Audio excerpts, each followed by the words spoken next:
State function वो properties होती हैं बेटा, आई रिपीट दोबारा से, अभी मैं यहाँ स्टेट फंक्शन पढ़ाने जा रही हूँ और स्टेट फंक्शन के बाद ही पाथ फंक्शन के बारे में कुछ पॉइंट्स डिस्कस करेंगे। पहले आप स्टेट फंक्शन का एक्चुअल मतलब समझिए। जो भी किताबों में डेफिनेशंस लिखी हैं थोड़ी देर के लिए उन्हें साइड करिए, किसी से भी आपने जो कुछ भी सुना है उसे थोड़ी देर के लिए रोक दीजिए और मेरा ये पॉइंट सुनिए, क्योंकि ये काफी लोगों को पता ही नहीं है और जिनको पता नहीं है मैं उनको सजेस्ट करती हूँ कि एक बार हायर स्टैंडर्ड यूनिवर्सिटी लेवल बहुत ही जो एक्यूरेट बुक्स हैं उनकी तरफ जाइए और आपको स्टेट फंक्शन के बारे में एक्चुअल पता चलेगा कि वो प्रॉपर्टीज होती कौन सी। एक्चुअली स्टेट फंक्शन बेटा सिस्टम की वो सारी प्रॉपर्टीज हैं जिनकी किसी स्टेट में वेल डिफाइंड वैल्यू होती है। अभी क्या मैं बोलती जाऊंगी मगर बोर्ड इस स्क्रीन पे कुछ लिखूंगी नहीं तो शायद आप मेरी बात ना समझ पाए लॉन्ग टाइम तक, तो मैं ये लाइन पहले लिखूं फिर इसका मतलब आपको समझाती हूँ कि आई रिपीट स्टेट फंक्शंस, आप भी प्लीज लिखेगा, are those properties, state function please लिखें, are those properties which have well defined value at a particular state।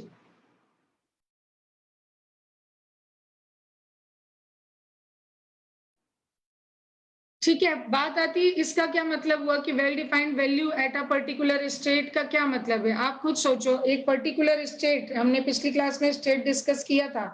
अगर मैं कोई भी सिस्टम ले लेती हूँ, आइडियल गैस सबसे कॉमन है तो चलो आइडियल गैस ले लेती हूँ, राइट, और स्टेट नंबर 1 पे बेटा इसे रख लेती हूँ और फिक्स कर देती हूँ ये स्टेट। आप बहुत ध्यान से सुनना कि आप कौन कौन सी प्रॉपर्टीज दिमाग में लाइए जो कि आप मुझे इसकी इस स्टेट पे वैल्यूज दे सकते हैं। तो आप मुझे, और ये इंटेंसिव एक्सटेंसिव में से दोनों हो सकती है। इंटेंसिव एक्सटेंसिव का स्टेट फंक्शन और पाथ फंक्शन से कोई लेना देना नहीं है, वो इंटेंसिव भी हो सकती है और एक्सटेंसिव भी हो सकती है। तो प्रेशर, यस आप प्रेशर दे सकते हैं, टेम्परेचर दे सकते हैं वेल डिफाइंड वैल्यू, वॉल्यूम दे सकते हैं, मोल दे सकते हैं, डेंसिटी दे सकते हैं। इनफैक्ट मैं सच बताऊं कि जितनी प्रॉपर्टीज की हमने कल बातें करी थी इंटेंसिव एक्सटेंसिव के दौरान, वो स्टेट फंक्शन ही थी एक्चुअली, राइट, वो सब की सब। सुमित जी अभी आप बच्चों से बात ना करें प्लीज, क्योंकि हम बहुत क्रूशियल पॉइंट पर हैं, बच्चों को सुनने दीजिए, आप बाद में ये सब कह लीजिएगा प्लीज। तो आई रिपीट कि जितनी भी प्रॉपर्टीज आपने पढ़ी हैं, ठीक है, जो कि एक वेल डिफाइंड स्टेट पर आप दे सकते हो जिनकी वैल्यूज, वो स्टेट फंक्शन ही है। अभी मैं आपसे पूछूं कि ये पर्टिकुलर स्टेट है, मैं कोई प्रोसेस नहीं करा रही, इस सिस्टम की मुझे वर्क दे दीजिए या इस सिस्टम का मुझे हीट दे दीजिए। जो बेवकूफ लोग हैं या जो कम नॉलेज रखने वाले हैं या जिनको नॉलेज कम है वो कह देंगे जीरो। अरे बेवकूफी की हद होती है। आप एक स्टेट पर वर्क कैसे दे सकते हैं? वर्क की कोई वेल डिफाइंड वैल्यू होती ही नहीं है eight a particular state. Work तो इन बिटवीन टू स्टेट, जब आप कोई प्रोसेस कराते हैं तब मेजर किया जाता है। और ऐसा कारण क्यों है? क्या कारण है? क्योंकि वर्क की कोई वेल डिफाइंड वैल्यू किसी स्टेट पर होती ही नहीं है, राइट, क्योंकि वो स्टेट फंक्शन ही नहीं होता है। तो अब देखना, जो प्रॉपर्टीज स्टेट फंक्शन है, अगर उनकी वेल डिफाइंड वैल्यू होती है हर पर्टिकुलर स्टेट पर, तो अगर मैं स्टेट ए से स्टेट बी में जाती हूँ या स्टेट 1 से मैं स्टेट 2 में जाती हूँ बेटा, ठीक है, और फिक्स स्टेट है दोनों 1 से 2, तो मैं कोई भी पाथ 1 लेती हूँ यानी प्रोसेस लेती हूँ, कोई भी process, any XYZ any process लेती हूँ, राइट, और प्रेशर देखती हूँ यहाँ P1 है, यहाँ P2 है। एज स्टेट 1 पे P1 की वेल डिफाइंड वैल्यू, स्टेट 2 पे P की वेल डिफाइंड वैल्यू है विच इज P2। तो आप अगर पाथ 1 के थ्रू जाओगे तो फिर डेल्टा P की वैल्यू आपको क्या मिलेगी बेटा? डेल्टा P यानी P final minus P initial, आप ऐसा क्यों लिख पा रहे हो? क्योंकि P फाइनल भी डिफाइंड है, P इनिशियल भी डिफाइंड है, that's why it is P2 minus P1। अब आप पाथ कोई और ले लेते हैं, किसी और प्रोसेस के थ्रू जाते हैं, इनफैक्ट 3-4 प्रोसेस कराते हैं, कोई एक प्रोसेस नहीं कराते, आप कई टुकड़े करते हैं प्रोसेस के और तब जाके स्टेट नंबर 2 पे ही पहुंचते हैं, मगर शर्त है स्टेट नंबर 2 पे ही पहुंचना है, स्टेट नंबर 3 पे नहीं जाना, राइट? किसी और स्टेट पे नहीं जाना। तो अगर आप फिर से मैं आपसे प्रेशर का चेंज पूछूं, टेम्परेचर का चेंज पूछूं, फिर से वो यही आएगा और फिक्स्ड आएगा। किसमें? पार्ट 1 में भी यही आएगा और पार्ट 2 में भी यही आएगा। क्यों? क्योंकि pressure has well defined value eight a particular state. अगर आप P3 में पहुंचे हैं, यानी प्रेशर P3 मिला है, तो आप स्टेट 2 में गए नहीं हैं, आप स्टेट 3 में पहुंच चुके हैं। बिकॉज हर स्टेट पर प्रेशर की एक अपनी वेल डिफाइंड वैल्यू होती है, राइट? सिमिलरली आप कहेंगे मैम प्रेशर हो सकता है कि मैंने आइसोबारिक प्रोसेस लिया हो और दोनों का प्रेशर सेम हो, तो ठीक है, वेरी गुड, प्रेशर सेम होगा तो डेल्टा पी 0 आएगा। लेकिन हर पाथ के थ्रू आप अलग अलग प्रोसेस करा के स्टेट नंबर 2 पे पहुंचोगे और अगर दोनों में प्रेशर की वैल्यू सेम है तो डेल्टा पी आपको हर बार 0 ही मिलेगा। इसका सबसे कॉमन एग्जाम्पल है साइक्लिक प्रोसेस। आप साइक्लिक प्रोसेस जब आप करते हो तो स्टेट नंबर 1 से शुरू करते हो और स्टेट नंबर 1 पे ही वापस आ जाते हो, हाँ या नहीं? आप बहुत सारे प्रोसेस के थ्रू, राइट, आप स्टेट नंबर 1 में ही वापस आ जाते हो। तो फाइनली व्हाट इज, ये साइक्लिक प्रोसेस को रफली मैं आपको दिखाने की कोशिश कर रही हूँ। तो डेल्टा पी की वैल्यू क्या आएगी? P1 माइनस P1 यानी 0। डेल्टा टी की वैल्यू क्या आएगी? T1 माइनस T1 यानी 0। आप इसको तो बहुत अच्छे से याद कर लेते हो, राइट? लेकिन ये बात नहीं समझते कि ऐसा इसलिए हो रहा है क्योंकि P की एक वेल डिफाइंड वैल्यू है eight a particular state, T well defined value है एट अ पर्टिकुलर स्टेट। तो जब आप डेल्टा P लिखते हैं या डेल्टा T लिखते हैं for the cyclic process of state 1 से आप स्टेट 1 में ही आ गए हो, that means finally delta P तो 0 ही आएगा। पर अगर आपको याद है तो W मे और मे नॉट बी 0, राइट? ये 0 नहीं भी हो सकता है और 0 हो भी सकता है। For cyclic process it depend on the nature of cyclic process. तो इसका अर्थ क्या हुआ? क्यों? क्योंकि W की अगर स्टेट नंबर 1 में एक वेल डिफाइंड वैल्यू होती तो क्या आप उसे लिखते डेल्टा W बराबर W1 माइनस W1, जो कि एकदम गलत है क्योंकि W की कोई वेल डिफाइंड वैल्यू ही नहीं है एट अ पर्टिकुलर स्टेट। तो अब मैं अपने पॉइंट पर वापस आती हूँ। पहले मेरे बच्चे जो मुझसे जुड़े हैं प्लीज मुझे रिस्पॉन्स कर दें कि आपको मेरी बात क्लियर हुई या नहीं। तो मैंने अभी तक वो किताबी बात बोली ही नहीं है जो आप लोगों से पूछती और आप मुझसे कहते कि स्टेट फंक्शन क्या होता है। मैंने वो लाइन अभी तक बोली तक नहीं है कि चेंज पर पाथ पे डिपेंड नहीं करता और ये मैंने अभी तक वो स्टेटमेंट तक नहीं बोला और मैं ये साबित कर चुकी हूँ कि स्टेट फंक्शन क्या होते हैं। बेटा स्टेट फंक्शन वो सारी प्रॉपर्टीज है आइदर इंटेंसिव और एक्सटेंसिव, बट जिनकी हर स्टेट पे अपनी एक वेल डिफाइंड वैल्यू हो। वो वैल्यू सेम भी हो सकती है अगर आप स्टेट 2 में चले जाएं, तो ऐसा नहीं कि वो प्रॉपर्टी आपको चेंज होके ही मिलेगी, अरे कोई दूसरी प्रॉपर्टी चेंज होगी इसलिए वो स्टेट नंबर 2 है। जरूरी नहीं है कि प्रेशर चेंज ही हुआ हो, बट स्टिल वो स्टेट नंबर 2 है अगर कम से कम उसकी कोई भी दो प्रॉपर्टी चेंज हो चुकी। एक प्रॉपर्टी तो अपने आप चेंज होती ही नहीं है, कम से कम एक को तो वो चेंज करेगा और, राइट? दैट मीन्स फाइनली मेरी तरफ से स्टेट फंक्शन क्या है कि ऑल दोस प्रॉपर्टीज जिनकी आप स्टेट में मुझे एक वेल डिफाइंड वैल्यू दे सकते हैं, सीधी सी बात ये। Is it okay? और वो जितनी आपने और मैं आपको याद दिलाऊं कि कल हमने जितने इंटेंसिव एक्सटेंसिव पढ़े थे वो स्टेट फंक्शन क्यों थे। तो अब मैं एक और मजेदार बात आपको बताने जा रही हूँ। आप किसी भी स्टेट को, किसी भी सिस्टम की किसी भी स्टेट को डिफाइंड करते हो स्टेट फंक्शन प्रॉपर्टीज की मदद से। मतलब आप क्या कहते हो कि स्टेट नंबर 1 है तो क्या फिक्स होगा? आपने कल लिखा था या कल पढ़ा था कि प्रॉपर्टीज की वेल डिफाइंड वैल्यू होती है एट अ पर्टिकुलर स्टेट। अरे कौन सी प्रॉपर्टीज की वेल डिफाइंड वैल्यू होती है? Only state function. तो इनफैक्ट मैं यही आपको इसी जगह लिखा देना चाहती हूँ राइट, कि स्टेट फंक्शन की मदद से ही किसी सिस्टम के स्टेट को डिफाइन किया जाता है। लिखिए नोट पॉइंट पर यहाँ पर। एंड आई रिपीट, अभी तक मैंने वो ट्रेडिशनल परिभाषा बोली तक नहीं है स्टेट फंक्शन की। तो यहाँ लिखिए, राइट, कि state of any system, state of any system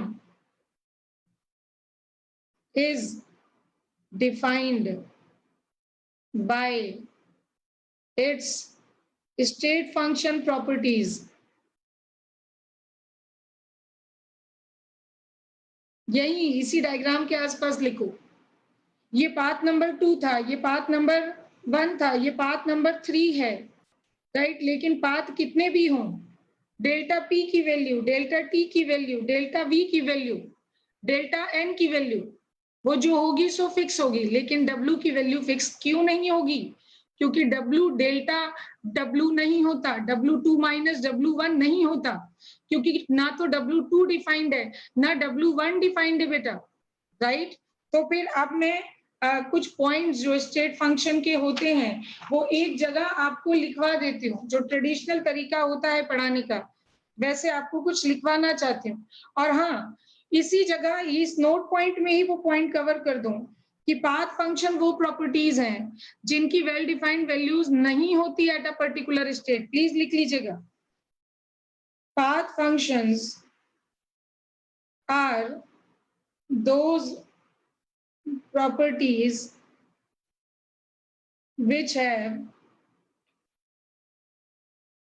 do not have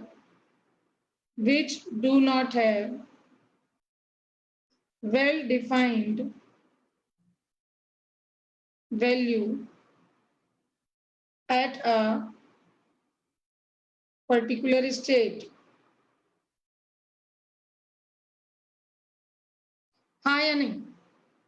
ठीक है, तो अब जब किसी स्टेट पर उनकी वेल डिफाइंड वैल्यू होती ही नहीं है बेटा, तो आप W की मदद से किसी स्टेट को कैसे डिफाइन। अब मैं आपसे पूछूं आपके बॉडी में कितना वर्क है, तो इस बात पर हंसिएगा कि ये क्या कैसा क्वेश्चन है। वर्क बॉडी में स्टोर नहीं होता, बॉडी में एनर्जी स्टोर होती है, and work is a kind of energy exchange.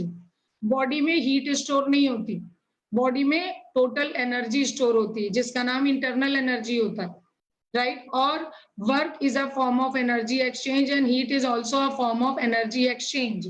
चलो अभी मैं इसके बारे में और बातें करूंगी।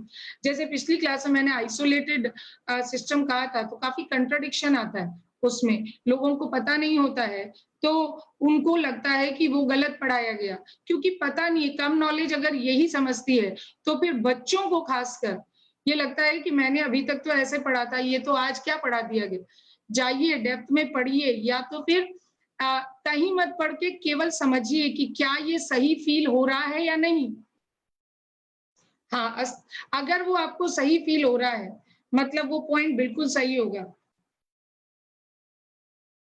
नहीं बेटा, यहाँ पर वेक्टर और स्केलर जैसा कुछ नहीं है, राइट। ये आप क्या अजीब सी बात कर रहे हैं। यहाँ पर मैं डायरेक्शनल प्रॉपर्टी और नॉन डायरेक्शनल प्रॉपर्टी की बात नहीं कह रही हूँ। तुम अजीब सी बातें क्यों कर लेते हो यार। तापिशी क्या कह रही, we can not measure internal energy. अरे रुको, तापिशी बहुत अच्छा बोला कि we can not measure internal energy, but internal energy is a well defined value. ये हमारी साइंस की लिमिटेशन है बेटा। हाँ यही तो, ये हमारे साइंस की लिमिटेशन है कि हम उसे मेजर नहीं कर पा रहे। मैंने यहाँ कहा कि अगर हम मेजर ना कर पाए तो वो पाथ फंक्शन है। मैंने कहा अगर वो डिफाइंड ही नहीं हो सकती तो वो पाथ फंक्शन है तापिशी। मेजर हम इसलिए नहीं कर पा रहे इंटरनल एनर्जी को क्योंकि वो बहुत ही सारी माइक्रोस्कोपिक एनर्जी का सम है, और अभी हमारी साइंस की लिमिटेशन है कि हम सारी माइक्रोस्कोपिक एनर्जीज सेपरेटली मेजर नहीं कर सकते कि उन्हें जोड़ करके आपको इंटरनल एनर्जी की वैल्यू दे सके। लेकिन U is a state function and delta U जो कि U2 माइनस U1 से नहीं निकाला जा सकता, लेकिन फर्स्ट लॉ ऑफ थर्मोडायनेमिक्स की मदद से हम उसे निकाल सकते हैं। Tapishi, is it clear to you और नॉट? हम मेजर नहीं कर पा रहे हैं तो वो वेल डिफाइंड नहीं है, ये कहाँ पता चला? साइंस उतनी डेवलप नहीं हुई कि वो सारी माइक्रोस्कोपिक प्रॉपर्टी मेजर नहीं कर पाई हमारे बॉडी की, तो वो प्रॉपर्टी वेल डिफाइंड नहीं हुई, ये कैसे पता चल गया तुमको? पहले बोलिए मेरी बात आप तक गई या नहीं। तो मेजर ना कर पाना और वेल डिफाइंड ना होना, ये दो अलग बात है। वर्क हम मेजर नहीं कर पा रहे हैं किसी स्टेट पे, ऐसा नहीं है। आप किसी स्टेट पे वर्क की वेल डिफाइंड वैल्यू दे ही नहीं सकते हैं, क्योंकि work is a energy exchange. अब मैं आपको देखो हम कितनी देर रुक गए यहाँ पर, इसीलिए ये पॉइंट या तो उठाओ नहीं, और अगर उठा लिया तो फिर बच्चों को, क्योंकि इतने अजीब से कंसेप्ट बच्चों के दिमाग में बना के बैठाए जाते हैं कि उन्हें रिलीज करने में बहुत टाइम लग जाता है। तो तापिशी आपको क्लियर हो गया ना कि स्टेट फंक्शन जो है वो प्रॉपर्टी वेल डिफाइंड है, हम मेजर कर पाए या ना कर पाए ये तो हमारी लिमिटेशन हो गई। अच्छा बच्चों, मैं हीट से आपको समझाने की कोशिश करती हूँ, ठीक है।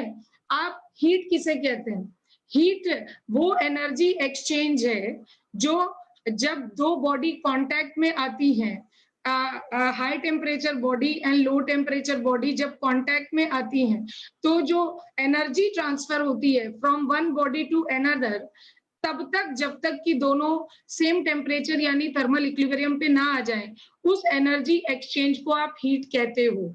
यानी अब मैं यहाँ पर स्क्रीन पे बनाना नहीं चाहती, क्योंकि हर बात जो है बनाकर कहना मतलब कोई अर्थ नहीं है उसका। मैं जो बोल रही हूँ उसको आप सुनिए ना, आपको अच्छे से फील होगा। अगर आप क्लासरूम में होते तो मैं आपको कहती कि भाई यहाँ पर अगर मुझे चाय की एक कप दिया जाता है और पीने के लिए, और मैं भूल जाती हूँ पढ़ाते टाइम उसे पीना, तो पूरे रूम की एनर्जी और चाय की एनर्जी में काफी डिफरेंस है, क्योंकि रूम में बहुत सारे कंटेंट है। आप लोग भी हो, मैं भी उस रूम में हूँ, एयर है, राइट। और चाय में जो है वो हाई टेम्परेचर का कुछ अमाउंट है किसी दूसरे सब्सटेंस का, लेकिन हाई टेम्परेचर पे तो चाय ठंडी होने लगती है और थोड़ी देर बाद वो रूम टेम्परेचर पे आ जाती है, राइट। वो जो उसने एनर्जी ट्रांसफर करी from its body, high temperature body to low temperature body, उस एनर्जी ट्रांसफर को हम हीट कहते हैं। लेकिन फाइनली, और जो एनर्जी ट्रांसफर होने के बाद चाय की बॉडी की एनर्जी लेवल कम हुई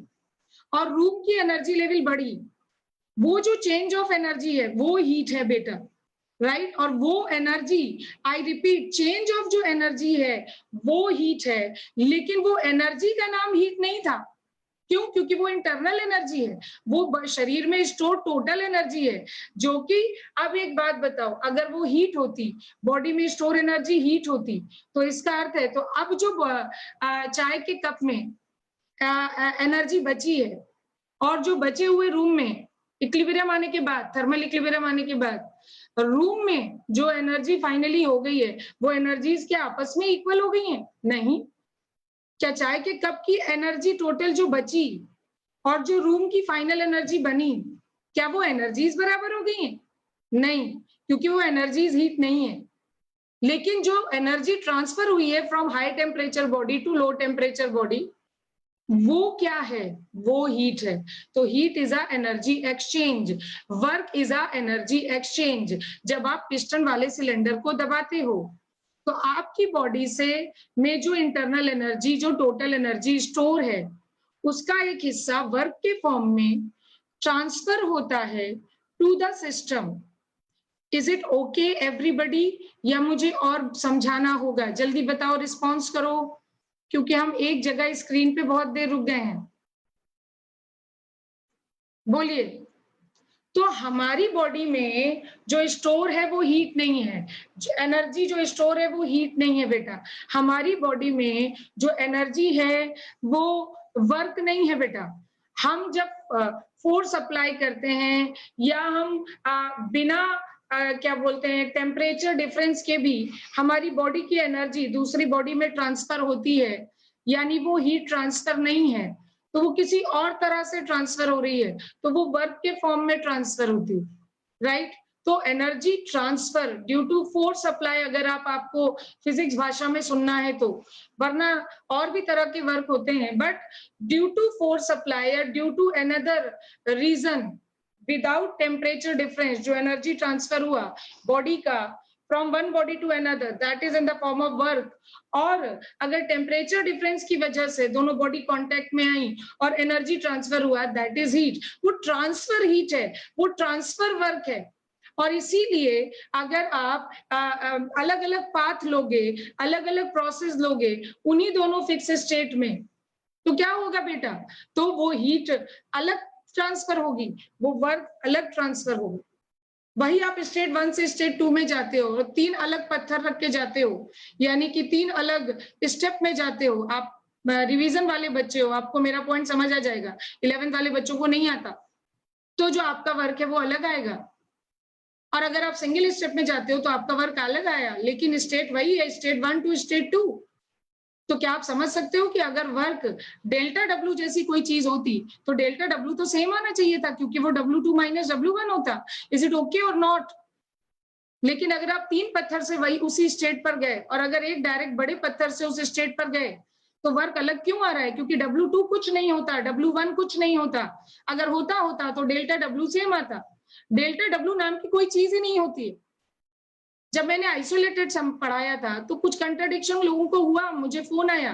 इसी तरीके से आज जो मैं पढ़ा रही हूँ उसमें फिर कंट्राडिक्शन होगा, क्योंकि अगर आपको ये बात की नॉलेज नहीं है और आप मुझे समझना नहीं चाहते हैं ओपन माइंड करके, तो आप अपनी पुरानी नॉलेज के घेरे में बंधे हुए हैं और तब आपको कंट्राडिक्शन होगा ही। इससे अच्छा है कि आप यूनिवर्सिटी किताबें खोलें, आप हायर बुक्स खोलें, आप हायर लेवल की सोर्सेज में जाएं। हम लोगों ने सालों उस पर बैठ के पढ़ाई करी है, तब ये कंक्लूजन निकाला है मैंने। उतना काम आप करें, तब आपको मेरी बात पूरी तरीके से प्रूव होती दिखेगी। अभी तो मैं फील करा रही हूँ, मतलब सालों की मेहनत को मैं फ्यू सेकंड में, कुछ मिनट्स में कन्वर्ट करके फील कराने की कोशिश कर रही हूँ कि अगर वर्क हमारी बॉडी में स्टोर होता तो एक पत्थर, बड़े पत्थर से आप जाते स्टेट 1 से स्टेट 2 और 3 पत्थरों से जाते और इनफाइनाइट रिवर्सिबल प्रोसेस से जाते। हर केस में वर्क को सेम आना चाहिए था बेटा, जो नहीं आता है वो, इज इट ओके?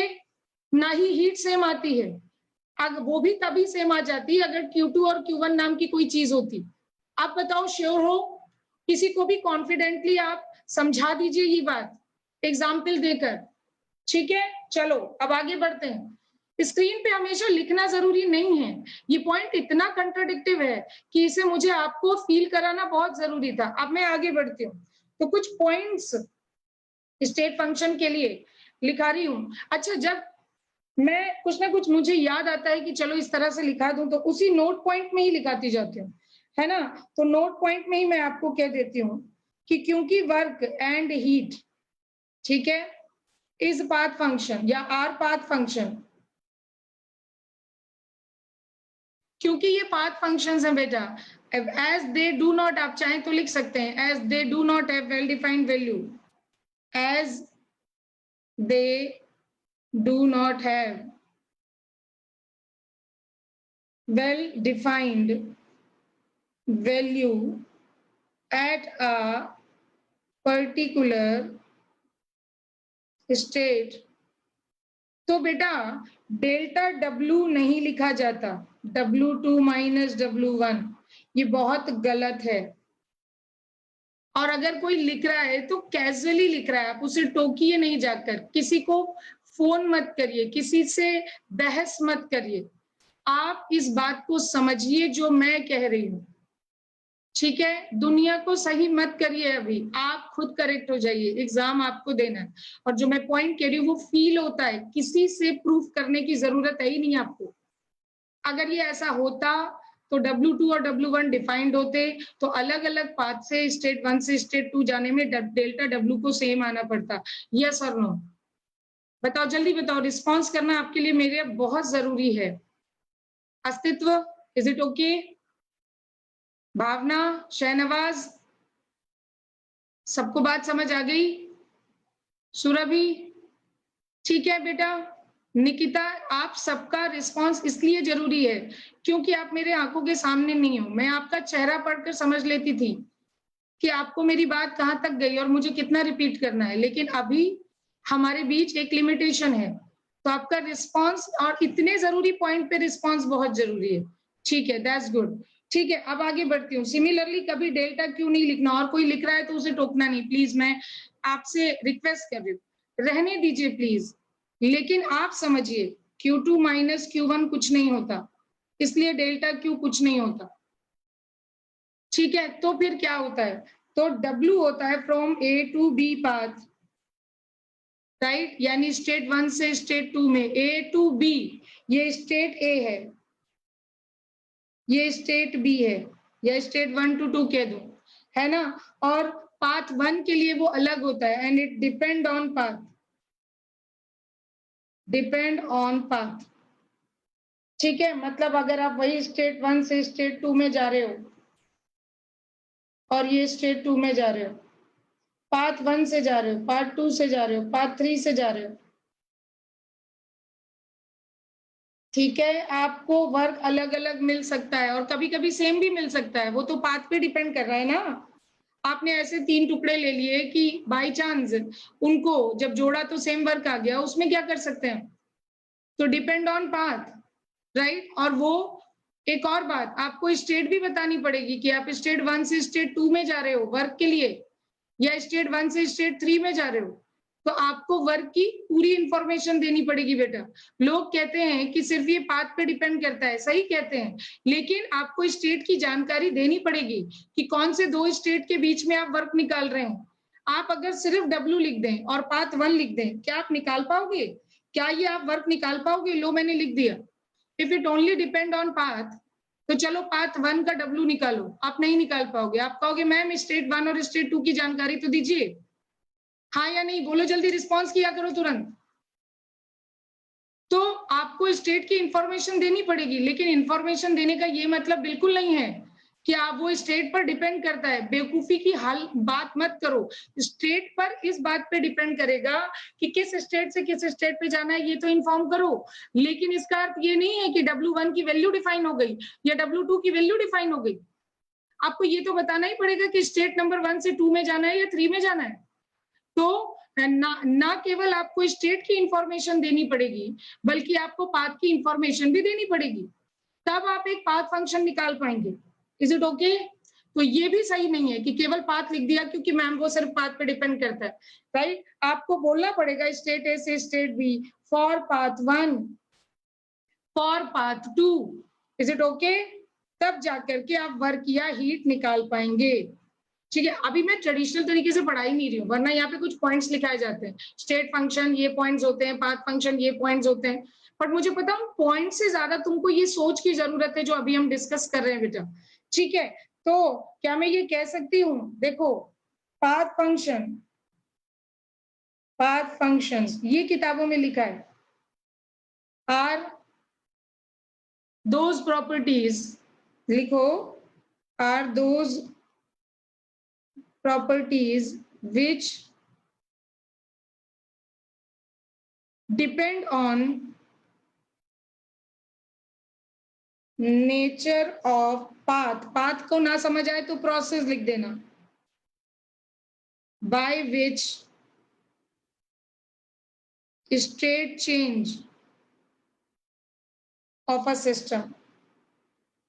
लेकिन अभी भी ये लाइन अधूरी है, अभी भी ये लाइन अधूरी है, राइट, क्योंकि इसमें ये इंक्लूड होना चाहिए कि with information of initial and final path, ये मैं ब्रैकेट में लिख देती हूँ, विद इंफॉर्मेशन ऑफ इनिशियल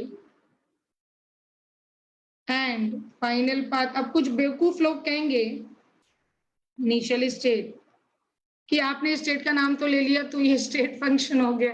अरे बाप रे, स्टेट का नाम इसलिए लेना पड़ेगा क्योंकि आपको बताना पड़ेगा किस स्टेट से किस स्टेट पे जाना है, बट इट डजंट मीन कि वो स्टेट पे डिफाइन हो गया। वैसे ही जैसे अभी तापिशी ने कहा था कि हम इंटरनल एनर्जी नहीं निकाल पाते हैं, बट वो स्टेट फंक्शन है, तो नहीं निकाल पाना और उसका डिफाइन ना होना ये दो अलग बातें हैं। इसी तरह इनिशियल और फाइनल स्टेट का यूज करना और इनिशियल और फाइनल स्टेट पे डिफाइन होना ये दो अलग बातें हैं, ठीक है, राइट। तो चले अब कुछ पॉइंट्स होते हैं, लिखिएगा, वो पॉइंट्स लिखाई दो, इतनी देर से मैं जरूरी बातें समझाई जा रही हूँ। तो essential condition of state function, बेटा हमें एडवांस तक की तैयारी कर रहे हैं, तो मैं उसको दिमाग में रखकर इस समय आपको रिवीजन करा रही हूँ। तो हो सकता है कि एडवांस में कुछ ऐसा पॉइंट आ जाए जो ये जो स्टेट फंक्शन की एसेंशियल कंडीशन है उनके लिए मैथमेटिकल कुछ क्वेश्चन बना दे। तो कुछ मैथमेटिकल कंडीशंस भी होती हैं जो सेटिस्फाई होनी चाहिए to be a state function. अभी मैं और इंटरेस्टिंग बातें आपको स्टेट फंक्शन के बारे में बताऊंगी, इंटरेस्टिंग नहीं जरूरी भी है वो, राइट। तो पहला तो मैथमेटिकल रिजल्ट आप लिखें कि if z is a state function, z कोई प्रॉपर्टी है बेटा, ठीक है। तो if z is a state function, लिखिए भाई, पूरा लिख देती हूं, right. If z is a state function यानी वो प्रॉपर्टी है z कोई, आप नहीं समझ रहे हैं तो z को प्रॉपर्टी कहिएगा।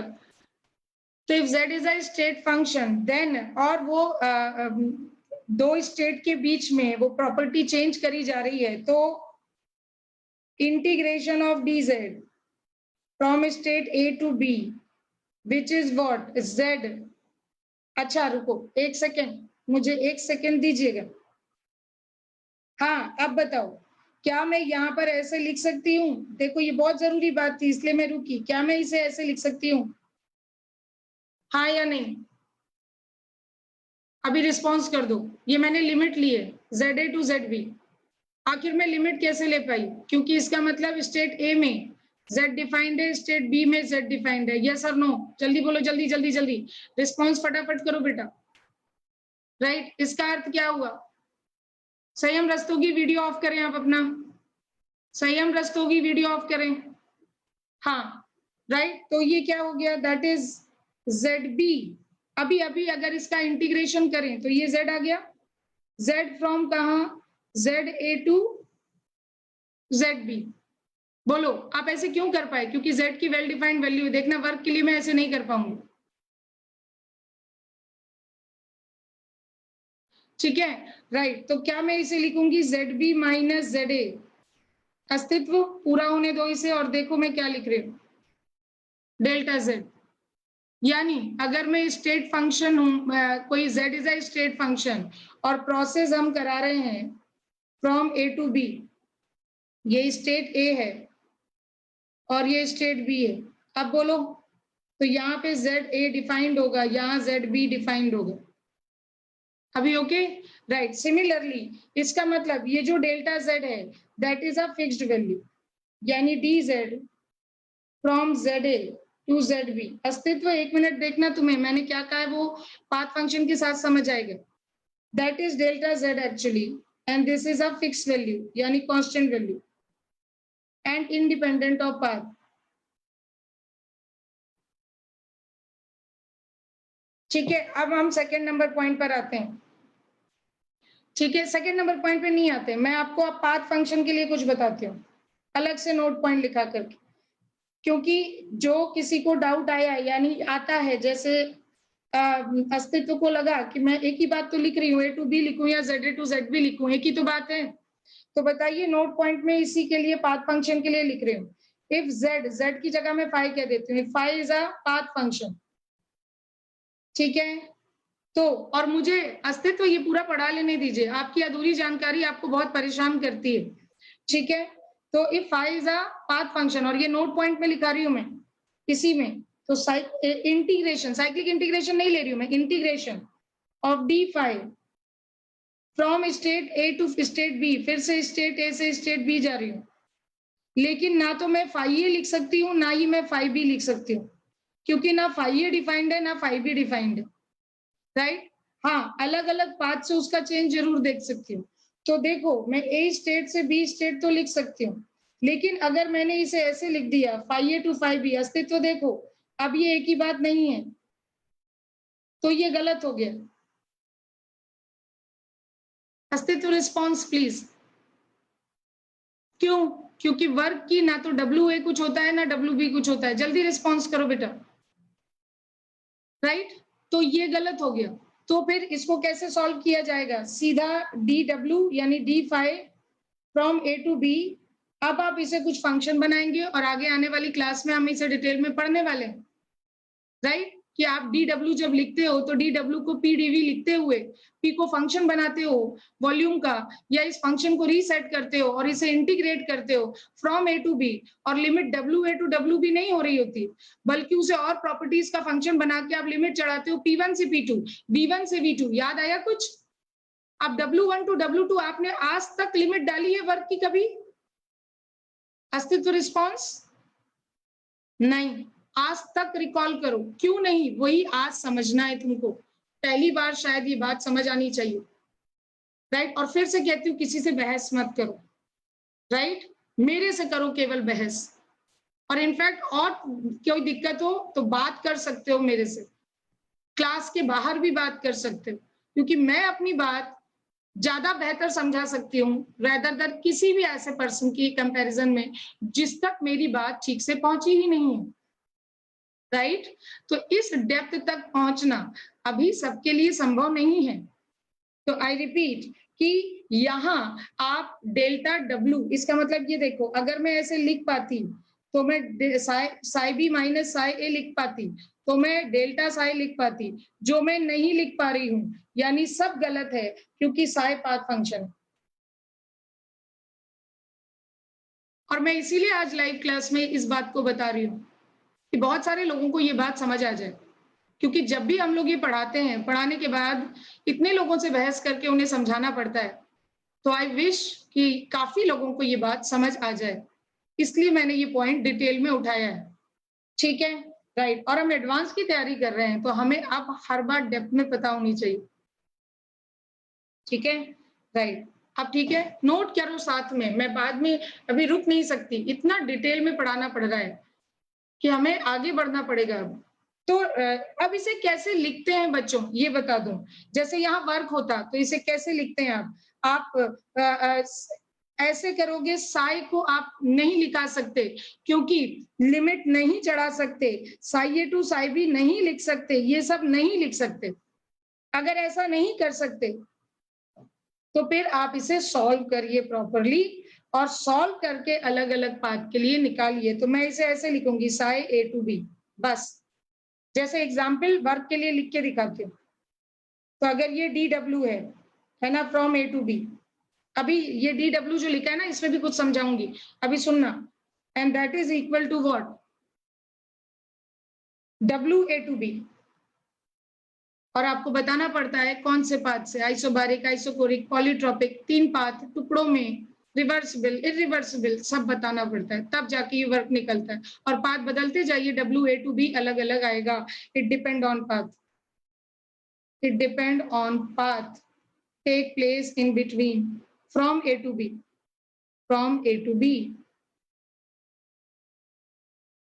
Is it okay? Similarly, Q के लिए DQ from A to B equal to Q, A to B लिखते हैं, डेल्टा Q मत लिखिएगा कभी, और कोई लिख रहा है तो मैं बार बार बोल रही हूँ, बहस मत करिएगा, ठीक है बेटा? कोई मतलब नहीं इन बातों का, अभी किसी को समझाना नहीं है, आप समझिए, मैं समझा रही हूँ, कोई डाउट है मेरे से पूछिए, राइट? ठीक है, that will be what? Depend on, लिखिएगा please, path from A to B, लेकिन डेल्टा डब्ल्यू नहीं, डेल्टा क्यू नहीं, प्लीज। और लिखने दीजिए, कोई लिख रहा है तो। Is it okay? राइट। अब कुछ कहना चाह रही थी, यहाँ पर भी बहुत इंपॉर्टेंट बात कहना चाह रही थी, कुछ मैथमेटिकल पॉइंट उठा रही हूँ। देखो, आप लोगों को मेरे से बेहतर आता होगा वो पॉइंट। बेटा, अगर कोई भी प्रॉपर्टी, ये हमारा एक पॉइंट क्लियर हो गया, अब मैं इसे रोक रही हूँ, है ना, हम दूसरे पॉइंट की तरफ जा रहे हैं। बेटा, अब मुझे बताओ, अगर z कोई भी प्रॉपर्टी, वो स्टेट फंक्शन हो, पाथ फंक्शन हो, कोई भी प्रॉपर्टी, कुछ मैथमेटिकल टर्म मैं आपसे सीखना चाहती हूँ, ठीक है, बल्कि बताना चाहती हूँ कि अगर z कोई प्रॉपर्टी है और मैं क्लोज सिस्टम के लिए ले रही हूँ बेटा, अगर इसे फॉर क्लोज सिस्टम, याद करो पहली क्लास में बताया था कुछ, तो for close system any property, right, is a function of other two property, हाँ या नहीं? अदर टू इंडिपेंडेंट प्रॉपर्टी, बाकी सब डिपेंडेंट प्रॉपर्टी होती है। इसे अब दोबारा नहीं, जो पिछले पढ़ा दिया वो अभी इस समय दोबारा नहीं पढ़ा सकती, आप रिवाइज करके रखें। तो फिर ये मैंने फॉर क्लोज सिस्टम उठाया है, तो मुझे बताओ कि मैं dz की एक डिफरेंशियल इक्वेशन तो लिख ही सकती हूँ। क्या लिख सकती हूँ पार्शियल डिफरेंशियल फॉर्म में? बोलिए, आप मुझे थोड़ा पढ़ाइए कि क्या आपने डिफरेंशियल फॉर्म में इसे लिखा है कभी? डेबर z बाय डेबर x on keeping y constant dx plus डेबर z बाय डेबर y on keeping x constant dy। बोलिए बेटा, ऐसे लिख सकते हैं? राइट। और अगर ये 3 पर डिपेंडेंट होता तो फिर एक पार्ट और आता इसमें।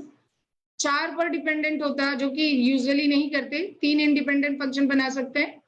फिलहाल मैंने क्लोज सिस्टम के लिए लिया तो 2 इंडिपेंडेंट प्रॉपर्टी, और कोई भी 2 इंडिपेंडेंट प्रॉपर्टी ले सकते हो। ये नहीं कि ये मत पूछना मैम कौन वाली, एनी 2 इंडिपेंडेंट प्रॉपर्टी अपनी मर्जी से डिसाइड करिए। तो बाकी तीसरी, चौथी, पांचवी, छठी हर प्रॉपर्टी इन दोनों पे डिपेंड होगी, और उसके लिए ये मैं डिफरेंशियल इक्वेशन लिख सकती हूँ। Equation of DZ. अभी आगे सुनो जो मैं पढ़ाना चाहती हूँ, मैथमेटिक्स नहीं पढ़ा रही हूँ तुम्हें, मैं यहां से कुछ आपको बताना चाहती हूँ। बेटा अगर z स्टेट फंक्शन है, आपने थ्योरम आइलर थ्योरम सुनी होगी, वो थोड़ी देर में यूज करूंगी मैं, पर उसके बगैर अभी पॉइंट सुनो। If z is a state function, then जो ये ऊपर dz की इक्वेशन लिखी है, dz is called exact differential. Exact differential, अगर वहां ठीक से दिखाई नहीं दे रहा तो इधर लिख रही हूं। Then dz is exact differential. मतलब that means dz can be integrated. लिख लेना बेटा, बार ज्यादा देर नहीं रुक सकती इस स्क्रीन पर। Can be integrated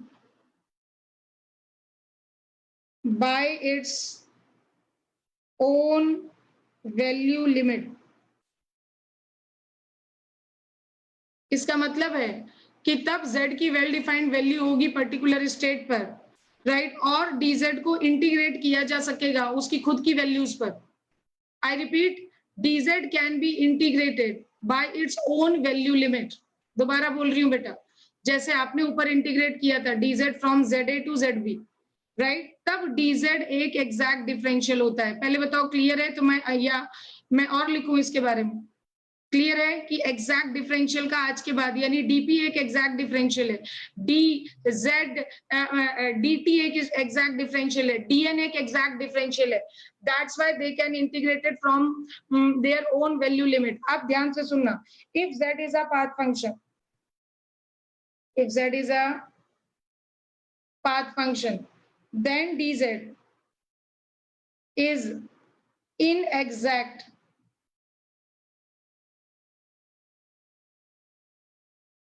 differential।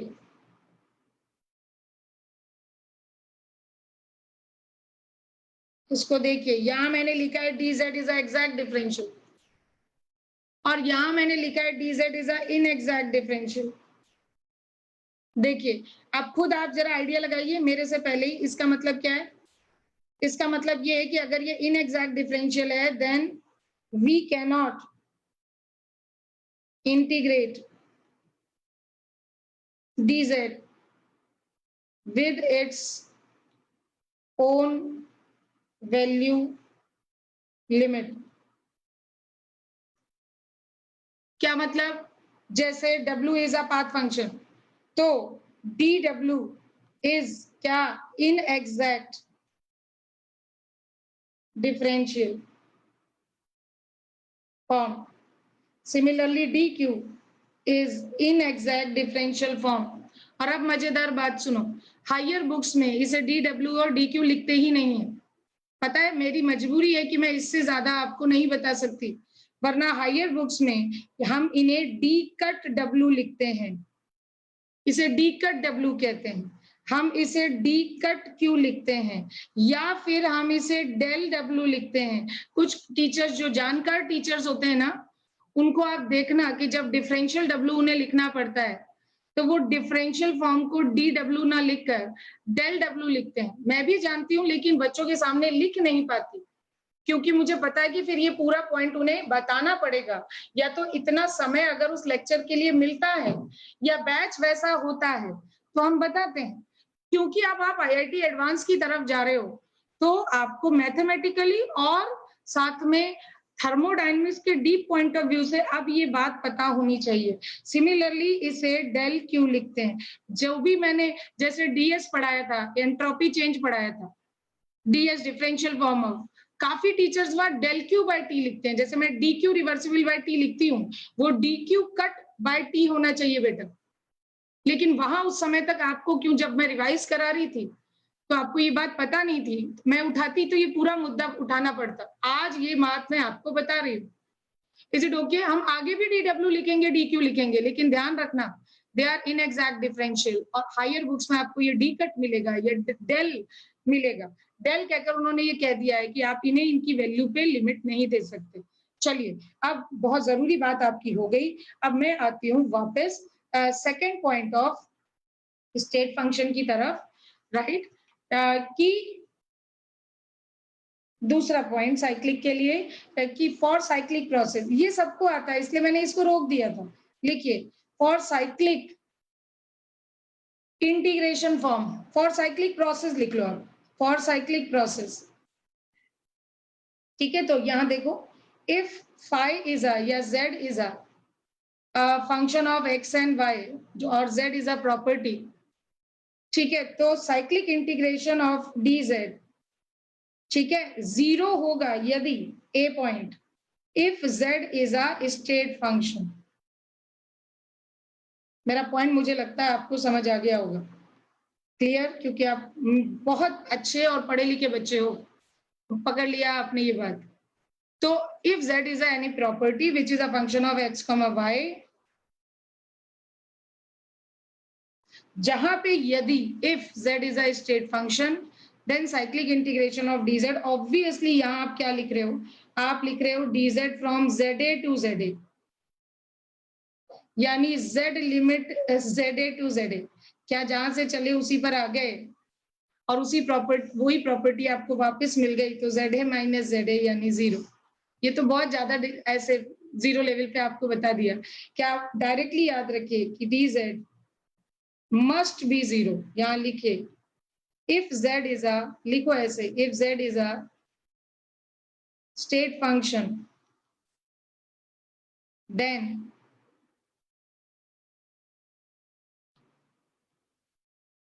cyclic integration of dz must be equal to 0। हो गया, राइट? और अगर ये B point if z is a path function, तुम्हें पता है ये बात, इसीलिए मैं बाद में ले रही हूँ क्योंकि ये बात तो डिस्कस हो ही जाती है। ठीक है, अस्तित अभी देखती हूँ, पहले बेटा एक पॉइंट कवर कर दूं, राइट? तो साइक्लिक इंटीग्रेशन ऑफ dz मे और मे नॉट बी 0, मे और मे नॉट बी 0। आपका बैच मेरे हिसाब से इतना पढ़ा लिखा है जो कि मेरी बात शायद मैं यहाँ इसके आगे ना बोलूं तो आपको पकड़ में आ गया, क्योंकि अगर आप रिवर्सिबल प्रोसेस में जाते हो, जैसे P versus V reversible isothermal, आप गए जिस पाथ से from A to B, right, differential step में, हाँ या नहीं, और उसी पाथ से वापस आ गए, तो डब्ल्यू नेट 0 भी मिल जाएगा। बोलो बोलो बोलो जल्दी, हाँ या नहीं? क्योंकि एग्जैक्टली डब्ल्यू एक्सपेंशन और W compression magnitude wise same हो जाएगा और हीट भी सेम हो जाएगा, बस साइन में अपोजिट होगा, और जैसे ही आप नेट जोड़ोगे वो 0 आ जाए। तो यहाँ पे डब्ल्यू नेट साइक्लिक, ठीक है, रिवर्सिबल आपको 0 दिखेगा। लेकिन यहीं पर अगर आप फिर से, मैं अगर 11 बैच को पढ़ा रही होती तो मैं ये तो डायग्राम उनके सामने इस वक्त तो नहीं बना पाती। यानी आप अपनी नॉलेज का फायदा उठाइए, आप वैसे पढ़िए जैसे एक टीचर समझ रहा होता है, राइट? क्योंकि आप वैसे समझ सकते हैं, आपका अब एक स्तर ऊपर आ चुके हैं, आप थर्मोडायनेमिक्स एक बार पढ़ चुके हैं, चाहे किसी से भी पढ़ा, राइट? तो अब बताइए, आप ए से बी गए सिंगल स्टेप में और फिर वापस आ गए सिंगल स्टेप में ही, राइट? ये है, तो क्या आपको यहाँ डब्ल्यू 0 मिला? नहीं, डब्ल्यू नॉन 0, क्यू भी नॉन 0, जबकि डेल्टा यू 0। आपसे तो कह ही सकती हूँ ना, रिवीजन क्लास है, अभी यू इंट्रोड्यूस नहीं किया तो क्या हुआ? आपको तो आता है ना यू, राइट? सिमिलरली यहाँ पे डब्ल्यू भी 0 हो गया नेट, क्यू भी 0 हो गया नेट, हाँ, और डेल्टा यू भी हो गया 0। हाँ, और बच्चों हालांकि अभी हमने रिवर्सिबल इरिवर्सिबल डिस्कस नहीं किया है। संयम, अस्तित्व बेटा, तापिशी तुम लोग एक बात पे श्लोक जल्दी से, और बाकी मेरे जितने बच्चे हैं ये 4 का नाम जल्दी मुंह से निकल जाता है, बट इसका मतलब ये नहीं कि मेरे सब बच्चे मेरे लिए इम्पोर्टेंट हैं। जरा आप मुझे रिकॉल करके बताइए कि रिवर्सिबल प्रोसेस जब भी हम पढ़ेंगे या आपने कभी पढ़ा है इससे पहले, वो इसलिए रिवर्सिबल कहलाता है। क्यों? क्योंकि सिस्टम और सराउंडिंग पूरी तरीके से रिवर्स हो जाते हैं अपनी इनिशियल स्टेट पर। संयम, मैं सही कह रही हूँ या नहीं? मुझे लगता है तुम्हें तो ये बात मेरी बिना पढ़ाए समझ में आ गई। मुझे पता था कोई ना कोई टोकेगा, राइट? जबकि इरिवर्सिबल प्रोसेस में क्या होता है? इरिवर्सिबल प्रोसेस में सिस्टम तो अपनी इनिशियल स्टेट पर आ जाता है ना? मैं रिवर्सिबल इरिवर्सिबल पढ़ाऊंगी अभिमन्यु, तब तुमसे बात करूंगी, ठीक है? क्योंकि हमारे बीच में ये डिस्कशन पहले नहीं हुआ।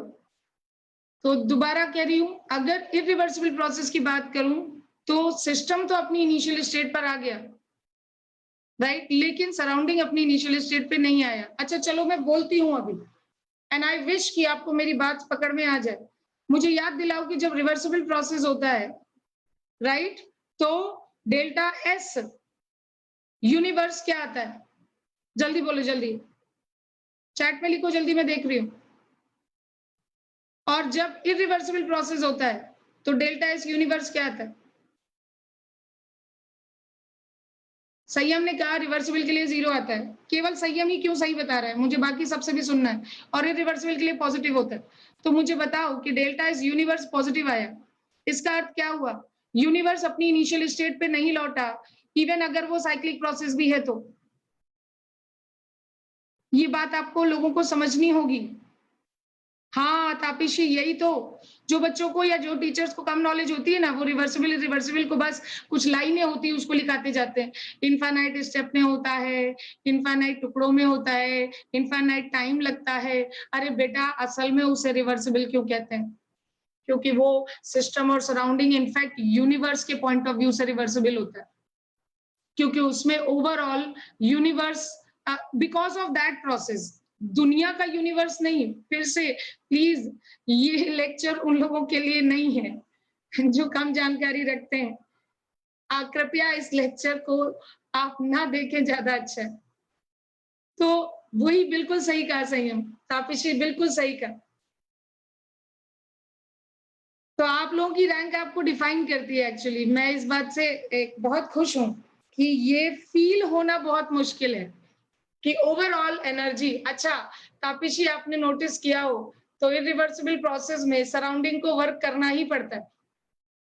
तो इस बारे में भी हम बात करेंगे बहुत डिटेल में, ठीक? पर अभी हम तो स्टेट फंक्शन पाथ फंक्शन में थे, और देखो क्योंकि हम रिवीजन कर रहे हैं तो हम कितना आगे तक इस लेक्चर को ले गए, ठीक है?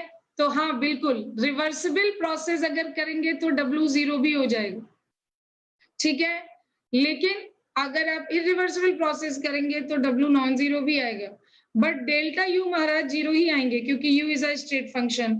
और देखो तापिशी, यू को हम निकाल नहीं पा रहे हैं, एब्सोल्यूट वैल्यू डेल्टा यू को नहीं, यू को हम नहीं निकाल पा रहे हैं, फिर भी डेल्टा यू श्योर 0 आ रहा है। नहीं निकाल पाना और वेल डिफाइंड ना होना, ये दो अलग बात है, इन्हें मिक्स मत करिएगा। चलो अब आगे बढ़ते हैं, ठीक है? आज का लेक्चर एक्चुअली बहुत स्ट्रॉन्ग लेक्चर है बेटा।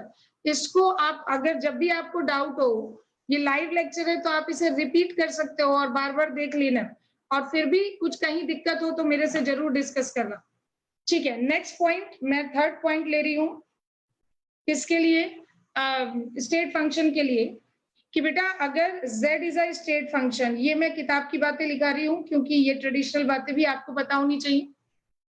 So if z is a state function, then beta dz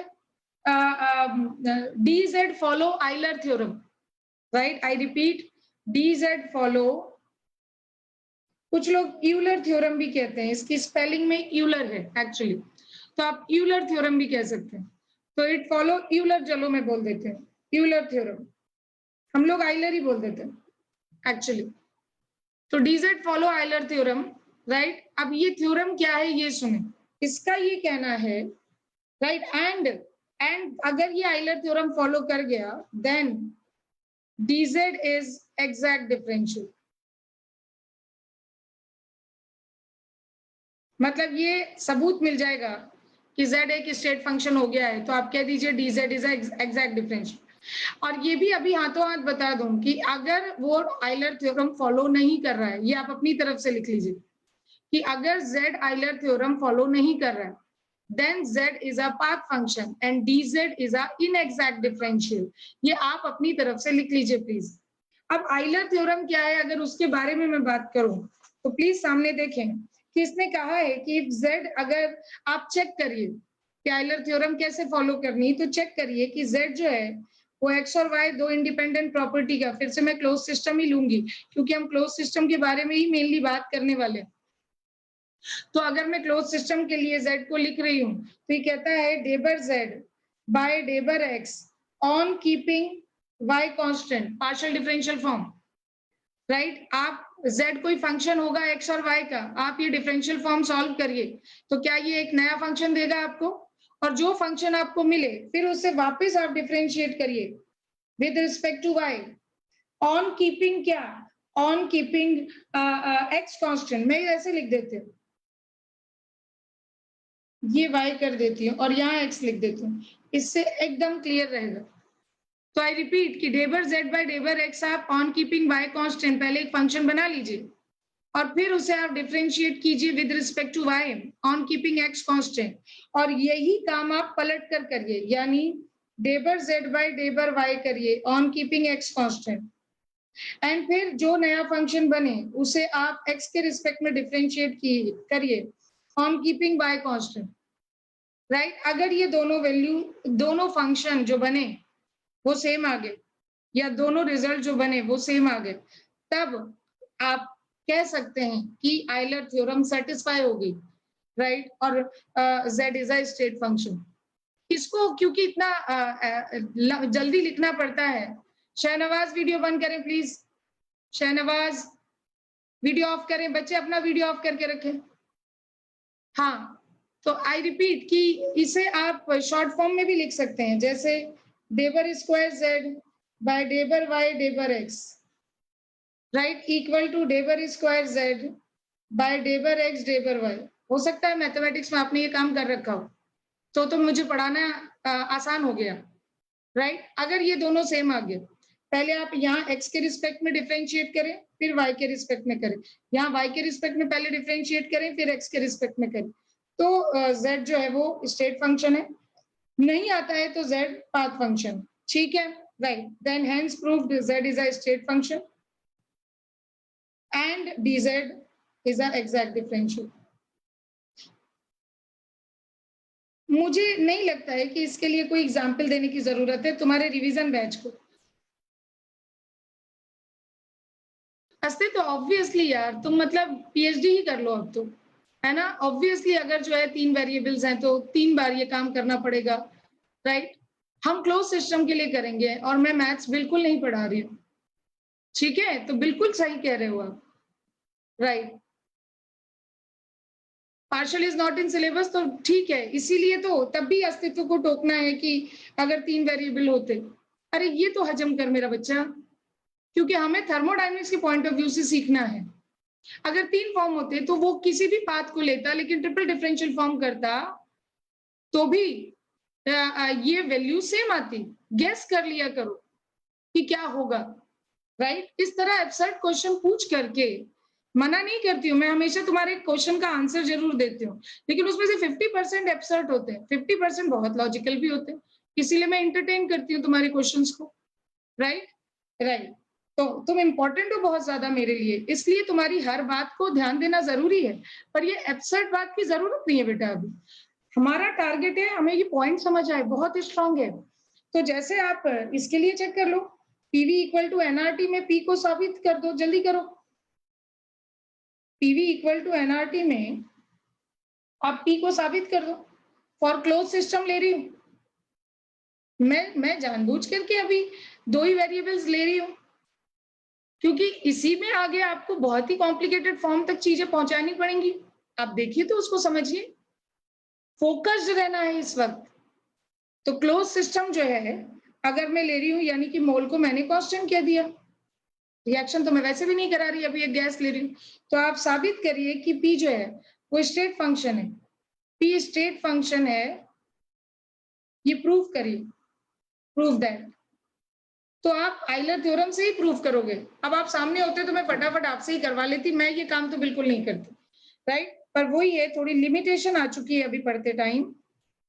तो P equal to nRT by V, आपने क्या P को as a function of T, V दिखाई दिया है, ठीक है। अब आप इसे डिफरेंशियल अपने आप चेक करो बेटा और बताओ मुझे आ रहा है या नहीं आ रहा है, क्योंकि इससे आसान डिफरेंशियल फॉर्म नहीं हो सकता। पर फिर भी आपने अभी कहा डिफरेंशियल फॉर्म आपके कोर्स में नहीं है, तो इसलिए मैं कर रही हूँ। अगर मैं on keeping volume constant dp by dt करूं तो क्या ये nr बाई v आ जाएगा, जल्दी बोलो, राइट। एंड देन फिर मैं इसको डबल डिफरेंशिएट करूं by with respect to volume,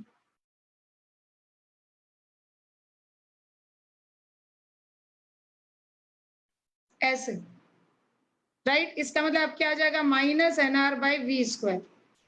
अब मैं ये आपके ऊपर छोड़ती हूँ कि यही काम आप पलट के करो और आपको ये फिर रिजल्ट देगा। यानी क्या अभी आपने लिखा है डेबर स्क्वायर पी बाय डेबर वी डेबर टी, आप इतने काबिल बच्चे हो कि आपको इतना रास्ता मैंने दे दिया है, this is more than sufficient for you.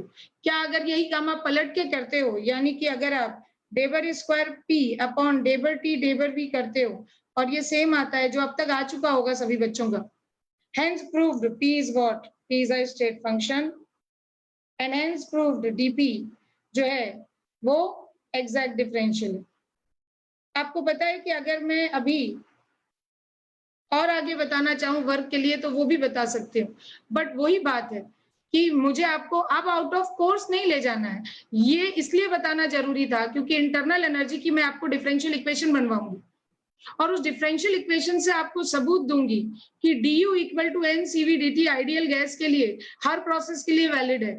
और अगर मैंने ये डिफरेंशियल इक्वेशन बनाना आपको सिखाया नहीं तो मैं आपको कभी ये सबूत नहीं दे पाऊंगी कि du equal to N CV dt for ideal gas हर प्रोसेस में वैलिड है। तो फिर आपको हर जगह वो डाउट वापस आता रहेगा जो पहले आता रहा। पहले मैंने आपको नहीं पढ़ाया है ये टॉपिक सबको, इनफैक्ट आप दोनों बैचेस को तो नहीं पढ़ाया, 11 के बैच तक मैं पहुंच पाई, राइट। तो वो बात मेरी आप तक नहीं पहुंची, डायरेक्टली मैंने कहा du equal to NCV dt, चाहे एडियाबैटिक हो चाहे आइसोबारिक हो चाहे आइसोकोरिक हो, आइडियल गैस के लिए लिख दीजिए। अरे ऐसे कैसे लिख दीजिए, तो इसका मतलब वो डिफरेंशियल फॉर्म जो आपका है वो इससे आएगा बेटा, जो अभी आपने सीखा है, इसलिए मुझे आपको डिफरेंशियल फॉर्म सिखाने पड़े, ठीक है। नहीं तो इस समय बहुत ही टारगेट ओरिएंटेड होना है, फोकस्ड होना है पढ़ाई के लिए।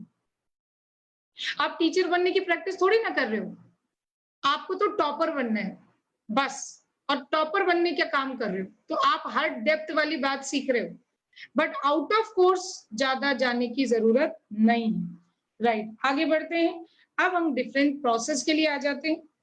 लिखिए डिफरेंट प्रोसेस। अब जितना टाइम है ना उसमें डिफरेंट प्रोसेस तो ठीक है, आइसोबारिक आइसोथर्मल वो तो आपको पता ही है और मुझे नहीं लगता कि मुझे आपको बताना है अभी।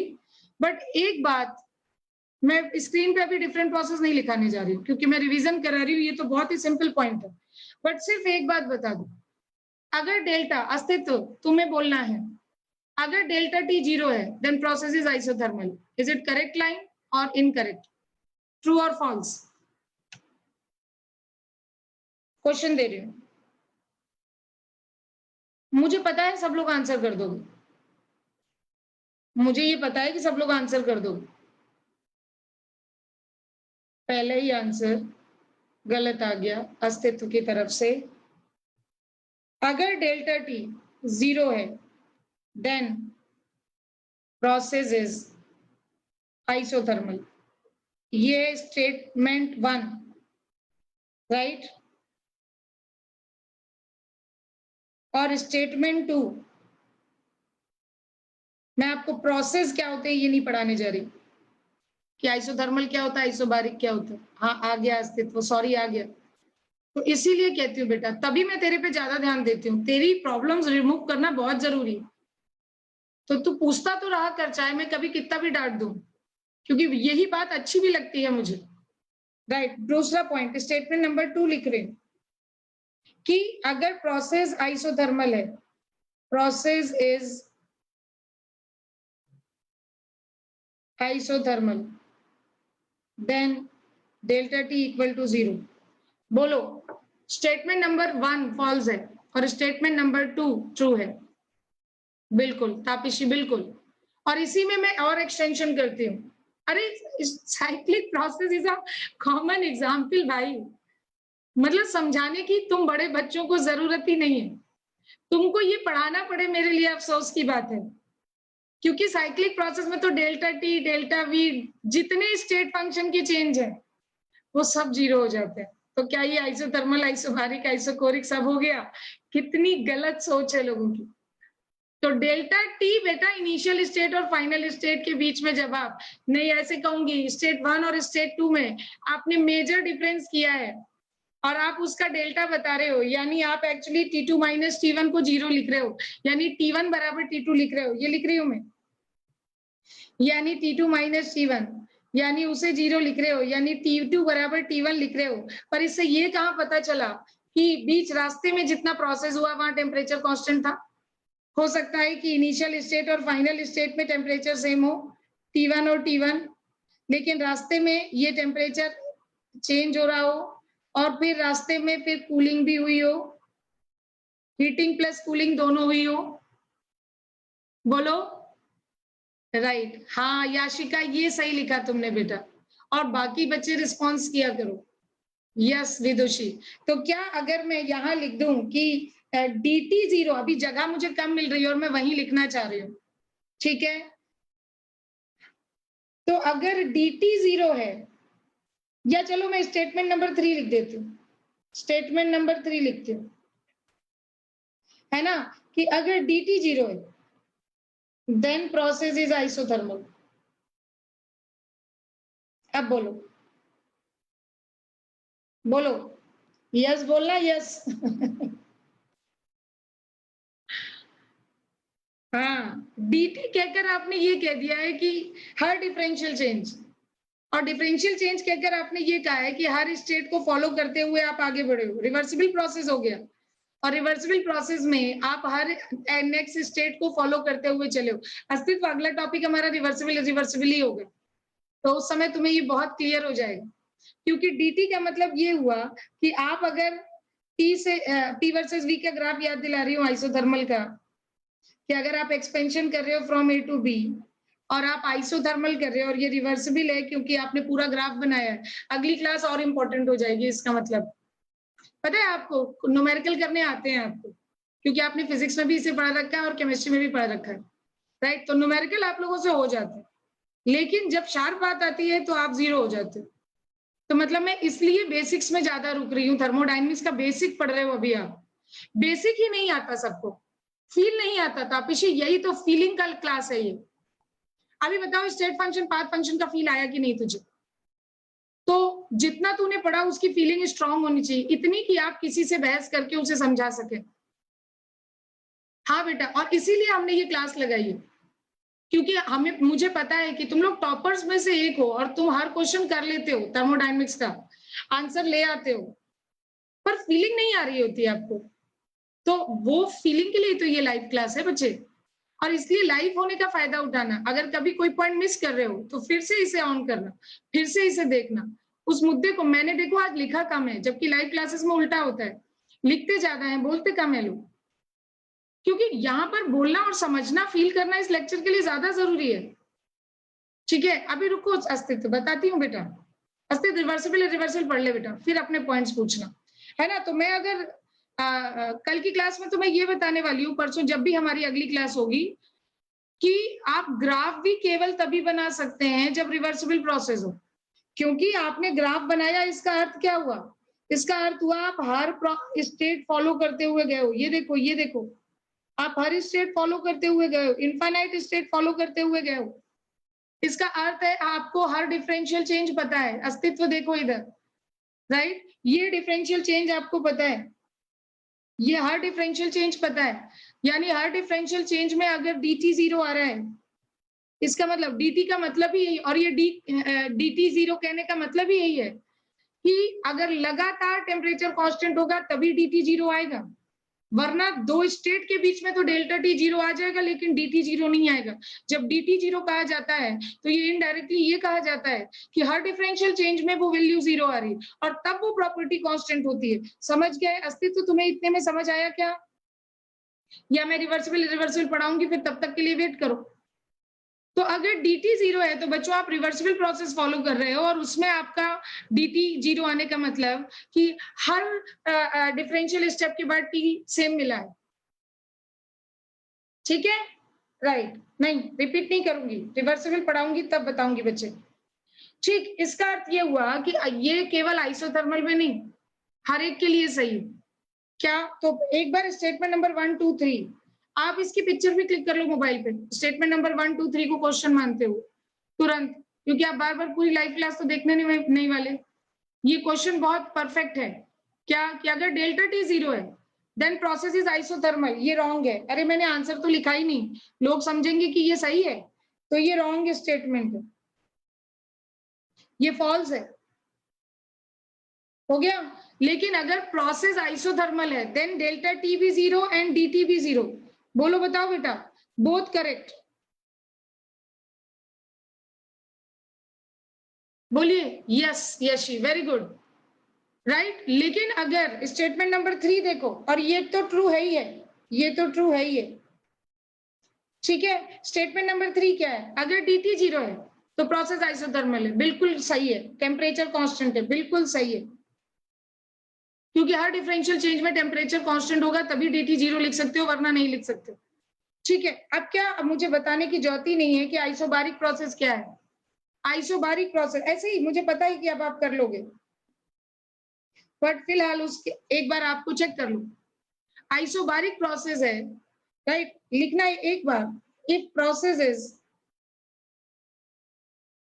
आइसोबारिक देन डेल्टा पी भी 0 होगा एंड डीपी भी 0 होगा। देखना, अब फिर से कंफ्यूजन हो तो फिर पूछना। हाँ, बिकॉज क्यों? P equal to constant throughout। ठीक है, लेकिन नोट पॉइंट फिर से, वार्निंग फिर से, इफ प्रोसेस इज अननोन, देखो अब मैं और क्लियर लिख रही हूं, इस प्रोसेस इज अननोन, हमें पता ही नहीं है प्रोसेस क्या है, एंड डेल्टा पी 0 आ जाए, देन इट मे और मे नॉट बी आइसोथर्मल। इसकी भी, जब मैं ये स्क्रीन पूरी हो जाए तो इसकी भी पिक्चर क्लिक कर लेना। हाँ, अस्तित्व तो समझ आ गया तुझे, तुझे समझ आ जाता है, मुझे बड़ी खुशी होती है। ठीक है, आइसोथर्मल लिख दिया मैंने उसको समझाने के चक्कर में, आइसोबारिक। ठीक है, हम लोग भी इमोशनल हो जाते पढ़ाते थे, तो may not be isobaric. Is it okay? अगर प्रोसेस अननोन है तो आप कैसे कह सकते हो डेल्टा पी 0, तो साइक्लिक में हर एक स्टेट फंक्शन चेंज 0 हो जाएगा, तो आप उसे आइसोबारिक, आइसोथर्मल, आइसोकोरिक सब कह दोगे क्या? बकवास है। ठीक है, एक और बात, इससे पहले कि मैं ये टॉपिक खत्म करूं आज के लिए, क्योंकि अभी 5 मिनट हमारे पास है, तो मैं रिवर्सिबल इरिवर्सिबल नेक्स्ट क्लास में पढ़ाने जा रही हूँ बच्चों। और फिर से बेसिक, मुझे लगता है मैं जब क्वेश्चंस कराने लग जाऊंगी तब लेक्चर शायद इतना इंपॉर्टेंट ना रह जाए, लेकिन जो बेसिक आपका खराब हुआ पड़ा है ना, उसको आपको समझाना और फील कराना बहुत जरूरी है, इसलिए मैं इस पे रुकी हुई हूँ। हर लेक्चर की अपनी एक अलग रिक्वायरमेंट होती है। तो मैं अभी यहाँ कहना चाहती हूँ कि अगर, देखो ये नोट पॉइंट में लिखो पहले, नेक्स्ट नोट पॉइंट, कि बेटा कौन स्टेट फंक्शन होता है? पी स्टेट फंक्शन है, टी, देखना इसमें भी डाउट होगा आपको, P comma T comma V comma N, ये सारे जो है, और भी बहुत से, डेंसिटी एंड अदर, जिनकी आप वैल्यूज डिफाइन कर सकते हैं, they are state functions, properties, है ना? that means delta P, delta T, delta V, delta N, delta D, right? D density को कह रही हूँ मैं, delta D, right? Etc. are fixed and independent of path, only depend on initial and final state. देखो मैंने ये class खत्म होते होते लिखा है इनिशियल एंड फाइनल स्टेट, लोग इसे शुरू में ही लिखाते है ना। लेकिन अभी भी एक बात जरूरी आपसे कहनी बहुत है, जरूरी है, वो ये कि डेल्टा पी स्टेट फंक्शन नहीं होता। कुछ लोग डेल्टा पी को स्टेट फंक्शन कह देते हैं। अरे भाई पी स्टेट फंक्शन होता है, डेल्टा पी फिक्स होता है। डेल्टा पी स्टेट फंक्शन तब होता है जब आप डेल्टा पी की एक वेल डिफाइंड वैल्यू दे पाते एक पर्टिकुलर स्टेट पर। दोबारा से मेरी लाइन सुनना, पी स्टेट फंक्शन है इसलिए डेल्टा पी फिक्स है। मैं शॉर्ट में लिख रही हूं, पी इज स्टेट फंक्शन, दस डेल्टा पी फिक्स्ड है, कांस्टेंट है, फिक्स्ड है एंड इंडिपेंडेंट ऑफ पाथ। किसके बीच में? दो स्टेट तो फिक्स कर दूं, फ्रॉम ए टू बी, है ना। लेकिन डेल्टा पी को स्टेट फंक्शन नहीं कहना, पी को स्टेट फंक्शन कहना है, इसलिए डेल्टा पी फिक्स है। यस और नो पहले श्योर करो तुरंत, ठीक है। अच्छा अभी ऐसे ही मुझे एडियाबेटिक के लिए बताओ, अभी हमारा टाइम बिल्कुल खत्म होने वाला है, तो एडियाबेटिक के लिए बता दो। अगर मैं एडियाबेटिक के लिए लिख रही हूँ और मैं आपको डेफिनेशन नहीं बता रही, रिवीजन क्लास है हमारी, अगर रिवर्सिबल एडियाबेटिक है, नहीं अगर एडियाबेटिक है, रिवर्सिबल हो या इरिवर्सिबल हो, ठीक है, तो क्यू भी जीरो होगा, डेल्टा क्यू नहीं कहती मैं, क्यू भी जीरो होगा, डी क्यू भी जीरो होगा, राइट। यहां लिख देती हूँ कि if process is adiabatic, if process is, आप भी लिख लेना बेटा, adiabatic, then Q, delta Q नहीं कहना, क्यू एंड डी क्यू, और डी क्यू नहीं होता, डी कट क्यू होता है, लेकिन हम लोग डी क्यू लिखते हैं, गलत लिखते हैं, हमें डी कट क्यू लिखना चाहिए या डेल क्यू लिखना चाहिए, हाँ या नहीं? आज की बात आपको पता है या नहीं? कभी किसी ने लिख दिया एग्जाम वाले दिन, अगर लिख के आ गया तो आप समझ जाओगे ना कि वो डेल क्यू क्यों लिखा है उसने, ठीक है। तो Q and D Q both are equal to zero, that means no heat transfer take place in between system and surrounding। अरे हाँ या नहीं? राइट लेकिन अगर ये डी कट क्यू है, फिर से बोलना, लेकिन अगर आपने कह दिया कि क्यू नेट जीरो आ रहा है तो वो एडियाबेटिक होगा, कतई नहीं। क्या पता कि कुछ क्यू पॉजिटिव हो, कुछ क्यू निगेटिव हो, राइट, और नेट क्यू जीरो आ रहा हो, तो फिर अगर मैं क्यू केवल जीरो लिख दूं, ये देखो फिर से नोट पॉइंट, डेल्टा क्यू नहीं लिखती मैं और कभी लिख भी नहीं सकती, क्योंकि डेल्टा क्यू मेरी नजर में कुछ नहीं होता और मुझे किसी से बहस नहीं करनी। ये बात सुन लेना आप लोग, ठीक है। कि कोई इवन टीचर भी मुझसे ये बात डिस्कस करे तो मुझे बहस करनी नहीं, मुझे किसी को ये बात समझाना ही नहीं, मुझे सिर्फ अपने बच्चों को समझाना जो मुझसे पढ़ रहे हैं। तो आई रिपीट कि क्यू अगर जीरो है for unknown process,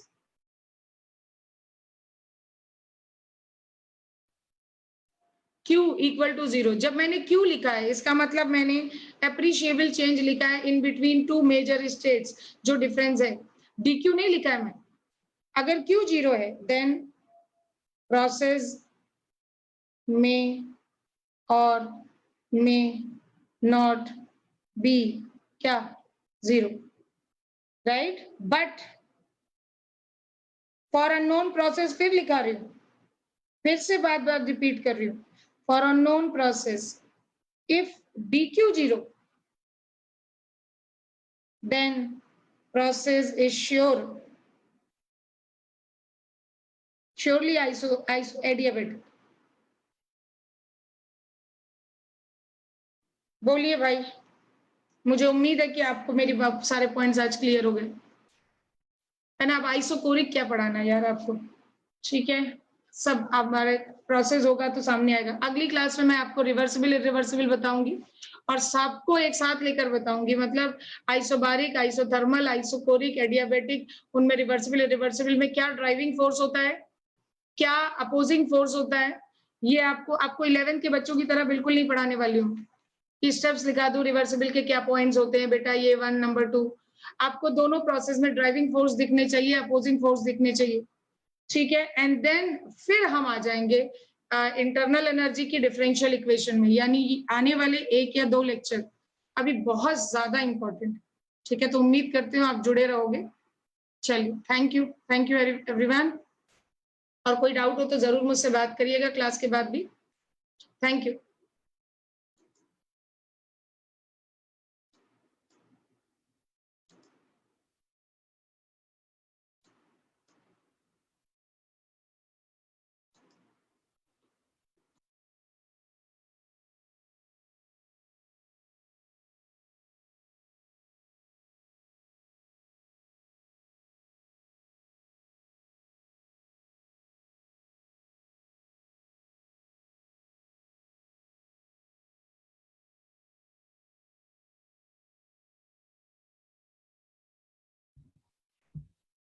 hello T1, आपकी केमिस्ट्री की क्लास नहीं है।